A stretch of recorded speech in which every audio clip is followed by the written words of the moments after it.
down to Biscayne. Yikes. 5 on the floor, ride for my dogs. Where here's the thing, you can check the score. Hustle hard, couple scars, wearing rubber frauds. Just like Butler said, you in trouble, y'all. Kept the floor playing, got it all banned. Y'all seen the block, stop with one hand. And Pat, we trust, it's power, have the guts. We're here to bring the heat, y'all can hang it up. Welcome to 5 on the Floor, a daily insider show on the Miami Heat and the NBA, featuring Ethan Skolnick, Greg Sylvander, and Alex Toledo, plus others from the 5 Reasons Sports Network. Welcome back to another episode of 5 on the Floor, a post-game edition of 5 on the Floor. I'm your host, Greg Sylvander. Tonight's floor plan with me, not Alex Toledo, not Brady Hawk, not Ethan Skolnick. They're all at the arena covering the game, the Kasaya Center, I should say. But I do have the coach, Sean Rochester.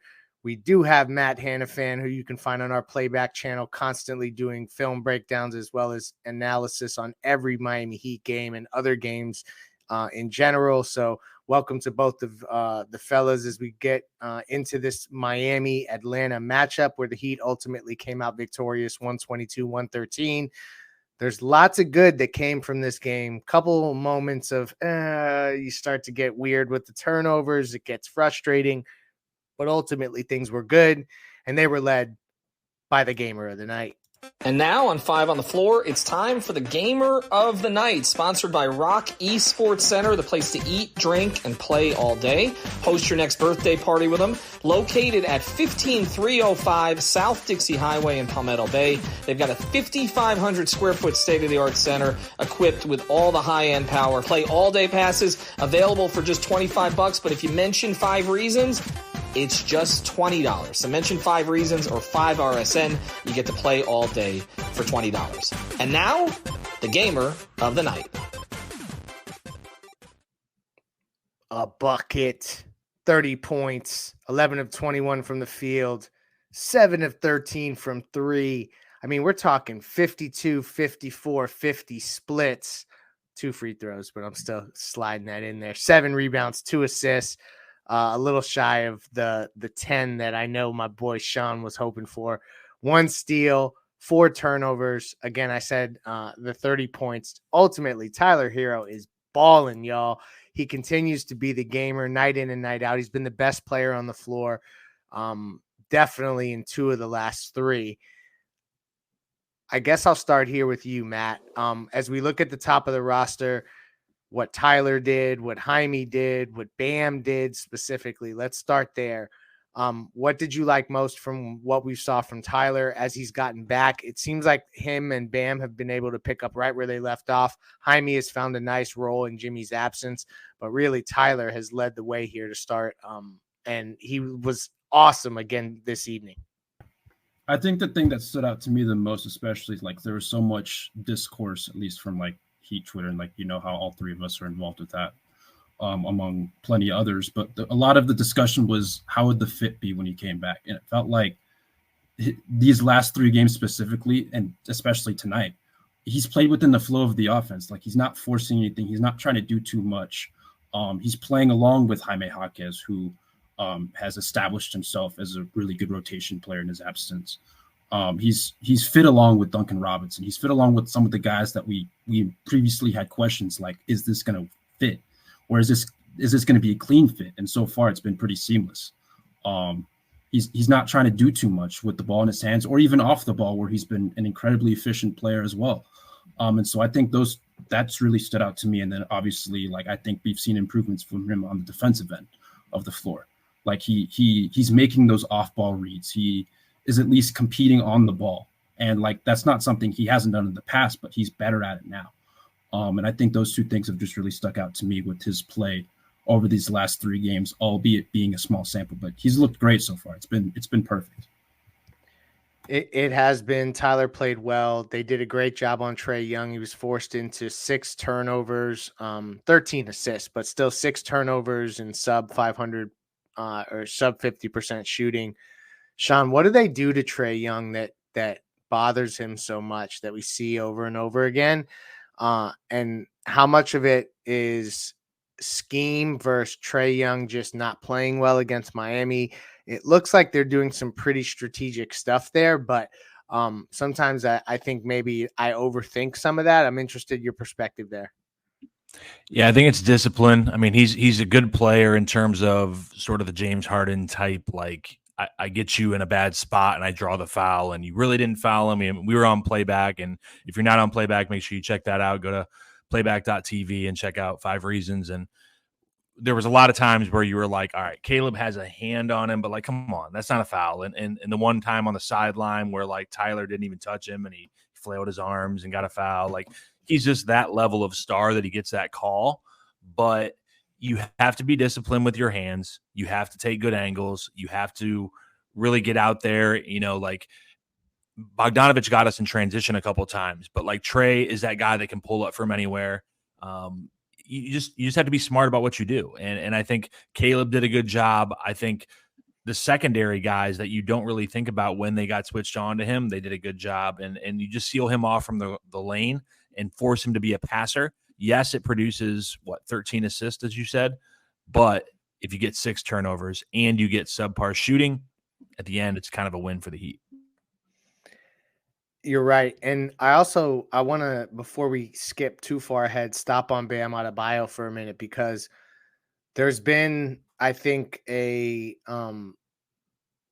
as he's getting reacclimated, and, you know, there were 10 turnovers between Tyler Herro and Bam Adebayo. So when we talk about them getting reacclimated with this team, we're seeing them have to deal with some of that live and in color. But people talked about Bam maybe looking labored because of his hip.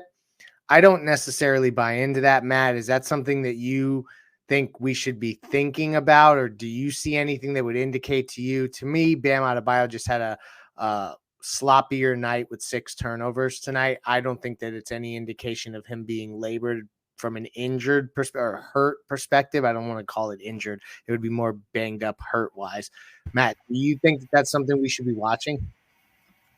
Like maybe there's a little bit of a decline in lack of explosiveness, but then again, like it was in the 3rd or 4th quarter where Duncan threw really a pitch perfect no-look lob to him, and he was above the rim. He jumped fairly high. He just couldn't convert. And that was really the struggle with him tonight, is you just couldn't convert like within 5 to 10 feet.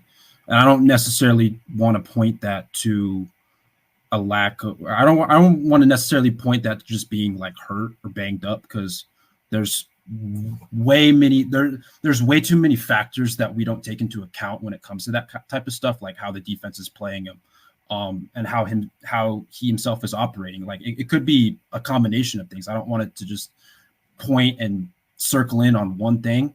And so it could be part of it. I still think, again, like, as you mentioned, he's trying to get reacclimated. And so sometimes you're just not that efficient. It happens. It's basketball. Like, guys aren't going to be perfect for 82 games. Like it's just, that's just the reality of the sport. You're going to be banged up at certain points of the season anyways. And so I don't want to focus in on it just being one thing. It could be, I think it's a combination of things, but it certainly was an oddly inefficient night for Bam, but that's just going to happen. That's just how the NBA works sometimes. Oddly inefficient for Bam, but very efficient for Duncan Robinson. That'll kick off our Insurance by Lynette Play of the Night. And now it's time for the Insurance by Lynette Play of the Night, sponsored by insurancebylynette.com, an A-aggressive insurance agency. You can reach out to our friend Lynette at 954-581-8800. That's 954-581-8800, or insurancebylynette.com. That's insurancebylynette.com with 2 N's and 2 T's. Your best play for auto insurance, homeowners insurance, condo insurance, life insurance, or a retirement program. Reach out to Lynette at insurancebylynette.com. So this is going to get us into Duncan Robinson, because that dude has been balling. Matt, give us the play of the night, because it was at a very specific moment. Heat fans who watched the game will remember it, because this was really great stuff. And then I'm going to plug something before we dive into Duncan Robinson and what we saw off the bench. So it was like 7:20 left in the 4th quarter. Duncan Robinson's above the break. He has Bogdanovich on him. Bam Adebayo goes to set a screen. It was an empty corner pick and roll, but Bam was rolling towards the middle. Duncan drives left with his left hand, takes a few dribbles, Onyeka's kind of playing in between, and then he just kind of floats it up like near the baseline, draws the foul and one. Something that if you would have showed me 3 years ago from Duncan Robinson, I would have just said you're like a witchcraft or whatever. It was a great play from Duncan. There's nothing much that you can say about it at this point. This has become the norm for him, and the fact that we're saying this is it just feels mind-boggling just because of how he's played throughout his career. But he did it again, man. He made another spectacular play off the dribble, and one. He converted the and one. I believe he converted the and one. I could be wrong on that, but yeah, it was just a great play from Duncan. Nothing much you could really say about it. I'm really lost for words with it. He really was beautiful. 8 of 11 from the field, 4 of 7 from 3, 3 rebounds, 3 assists. But this is all what we expect from him. He got to the line 7 times. What was our shot diet looking like? I want you to get your Duncan. You get to wax poetic on Duncan, Sean, of course, but also and any other bench hot takes you got. I'm interested to listen to them, particularly Haywood Highsmith, only 9 minutes. Wow. But yes, the shot diet from cleaning the glass would definitely help us continue to track that. Yeah, obviously, like Matt said, Duncan was great. 27 points. The Heat are now 7-0 when Duncan scores more than 20 points. They are 11-2 when he scores more than 15 points. So a nice barometer there. In terms of the shot diet, as you talked about, only 15% at the rim, which is interesting because the Hawks coming in were the second worst team in terms of allowing opponents to get to the rim and take shot attempts. And I really thought going into the game that was going to be the key. And we've seen this season that when the Heat get above 25% at the rim, they generally have success. Now tonight, it's one of those interesting things that without looking at the film and just, you're watching it live, rim attempts versus rim pressure. Do you get to the rim and it sprays out to a shot? Like, could those have been attempts that led to Duncan threes where you broke down the defense and you sprayed it out? It might not be in that rim attempt percent, but the pressure that you put created a shot somewhere else. 15% of the rim, 42% in the mid-range, 42% from three. Those percentages are not generally what you want. Looking back, as I said, at the rim, when it's below 25%, they have not won a game, 0-6. So this would be now 1-6 at that percentage, which is interesting, right? Like, and there's a lot of things that go into that. So sometimes, I think we get too caught up in spreadsheets, too caught up in data, but at the same time, it's generally something you can point to. But that being said, if you shoot the ball well, they shot 43% from behind the arc. That usually leads off to good things too. When they're above 40%, they are 8 and now 9-4. So, I mean, it's a balancing act, right? Like you can look at these numbers all you want, but tonight, the way that they played, generally speaking, without the exception of maybe a little bit of the third quarter and second quarter, they dominated that game. And I think, good things are happening even though Jimmy's not there. Yeah. And despite the turnovers, despite some of the sloppy moves here or there, I feel like Jaime Jaquez, and the turnovers came from everybody, but I'm using this as a way to segue to him for a moment. I just want to say that he continues to find his way, even as the rookie that is getting thrown in the Jimmy role. And I'm seeing him kind of learning on the fly, and he's making mistakes at times, but they're sticking with him. And I like that. I really think that is a unique situation to watch he and Duncan play. They are a particularly fun tandem together, but also just their stories of the way that this season is coming together. To me, like, that's just super fun to watch. So that is what we'll continue to watch for this Miami Heat team, along with Bam Adebayo and Tyler Herro leading them. Let's get into the Eric Rubenstein injury report before we close with final thoughts. And now it's time for the official 5 on the Floor injury report, sponsored by our friend Eric Rubenstein, the personal injury attorney. Born and raised in Lauderdale, Florida, lives in Miami, went to St. Thomas. He's a South Florida guy and a huge Miami Heat fan. But the important thing is he can help you get your money that you deserve when something happens to you. So reach out to our guy, Eric Rubenstein. Again, ericrubenstein.com, or ask about me, I got you, on Instagram. And now, the injury report. Injury report. Jimmy Butler continued to be out. They're still labeling it a calf strain. We think he's really resting for the most part. Kyle Lowry played tonight, but did get injured. Looked like he rolled an ankle, came back, ended up being able to play. But that's something we're going to need to watch and monitor going forward.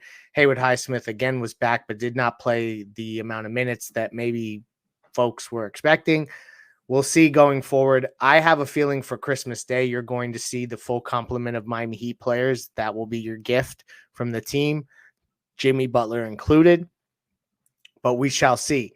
I do think that this is a game that they, other than Kyle, they got through it relatively unscathed. So that is a good thing. Tyler and Bam, contrary to what people were saying about Bam's hip, I think he'll continue to ramp up. And Tyler looks like he never took a day off. Sean, final thoughts here? Yeah, going into Christmas, obviously you have a team in Philadelphia that's playing very well. You're going to have to be able to take down that monster duo right now of Embiid and Maxey. And, you look at what Trey did tonight. You look at what DeJounte did tonight. Maxey, in my opinion, might be better than both of them. I mean, he's kind of a mix of both. So what do you do with him? It's almost like I'm more afraid of what can he do rather than Embiid.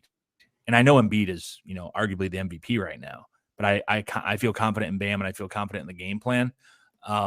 It's going to be a tough task on Christmas. I mean, Philly has been playing well. They've been playing a lot of bad teams, but I know they got to win tonight, I believe, against the Raptors. So it's going to be a good matchup. And then, my only other closing thought, because I feel like we have to talk about this, heck of a halftime show for the Miami Heat tonight. If anybody watched the game on League Pass or you were there, hopefully you enjoyed it as much as we did. Yes, that was great stuff. Matt, final thoughts and Christmas Day thoughts. I didn't even think that we should go there just for a moment, but yes, would love to hear your Christmas Day thoughts ahead of that game. The Heat won a fourth quarter. I don't Good think that call. The Heat won a fourth quarter. Like, had we finished this show and not said that, that would have been sacrilegious. Thank you very much for bringing that up. They won a fourth quarter. Continue. I think when I looked at it last night, my memory's foggy, so I beg your pardon. But I think heading into tonight, the Heat were, I think, minus 15.2 net rating in fourth quarters this season, which is the worst in the league, behind Phoenix. Yeah, the Heat won a fourth quarter, but most importantly, the Heat have won now 5 of their last 7 games, despite some injuries have been a part of the season so far with myriad players, but most recently it being Jimmy Butler. And like, this is just a good, like another good win. Like, I know the Hawks have been struggling this year. I think they're now 12-16 after tonight's loss, but like the fact that Miami was able to close out that game the way they did, even though Atlanta wasn't making some of those momentum shots that, especially in the fourth quarter, that teams have been hitting this season against Miami. And doing it without their best player it's like just another testament to like this, how the season has gone. And it's just, I think it's a good win for Miami. Obviously what we've seen with Tyler, obviously what we've seen with Duncan, obviously Duncan, by the way, had, I think 24 second half points, 22 in the fourth quarter. I don't really think we mentioned that. That's huge. He He was insane in the fourth quarter. He could have been gamer of the night. He was a huge reason why they won that fourth quarter. But yeah, I think this is a good win for Miami despite the opponent. But those are my final thoughts. That's what's up. We are looking forward to Christmas Day. We'll have you covered from head to toe on Christmas Day with all of the pregame, postgame, in-game coverage. So definitely find us. Be safe for the holidays. Thank you to our sponsors. Thank you to Sean and Matt for joining us. And the Miami Heat get another victory, moving on up in the standings. Let's get to that 4 seed. That's the goal. Let's get to the 4 seed by New Year's Day. That's my little BHAG between now and then. Good night. Thank you for listening to the 5 on the Floor on the 5 Reasons Sports Network. After all, someone needs to listen to my dad.